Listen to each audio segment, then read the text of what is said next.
when there was a loud knock at his front door. "Oh, dear," groaned Mr. Happy, and staggered off to open it. You can guess who it was, can't you? "I've come to help," she cried. "But," protested Mr. Happy. "But nothing," cried little Miss Helpful. "Now, off to bed with you while I get on with everything." She looked around. "This place needs a good clean," she said. Mr. Happy had just dropped off to sleep again when Miss Helpful poked her head around his bedroom door. "Have you got a scrubbing brush?" she asked. Poor Mr. Happy had to get up and show her where it was. And then he went back to bed. To sleep.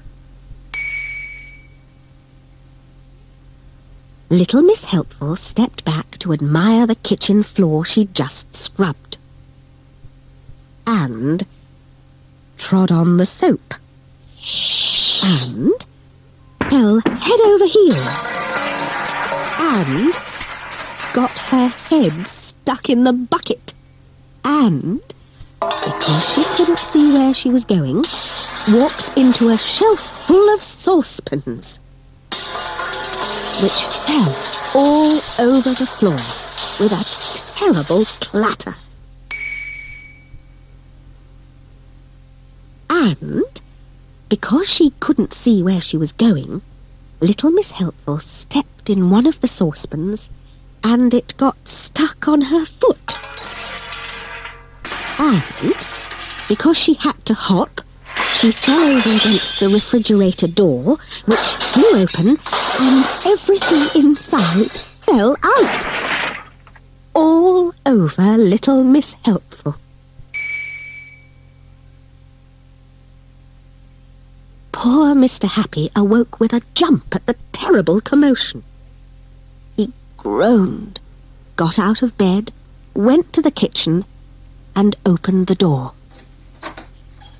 He couldn't believe his eyes. There, in the middle of a pile of broken eggs, and a scrubbing brush, and rolling saucepans, and a lot of water, and spilt milk, and squashed butter, and bent saucepan lids, and a piece of soap, sat little Miss Helpful, with a bucket on her head, and a saucepan on her foot. "Help!" came a voice from inside the bucket. Mr. Happy seized the bucket and pulled as hard as ever he could. And pulled. And pulled. Pop! The bucket came off the top of little Miss Helpful's head like a cork out of a bottle. Mr. Happy shot backwards like a bullet from a gun. Crash! He went flying through the kitchen door. He shot across the garden and straight through his garden hedge. He rolled down the hilly field behind his garden. Faster and faster, and splash! He finished up in the lake, with the bucket in his hand. And a little figure, with a saucepan on one foot, came half running, half hopping, out of Mr. Happy's house. "Let me help!" she cried.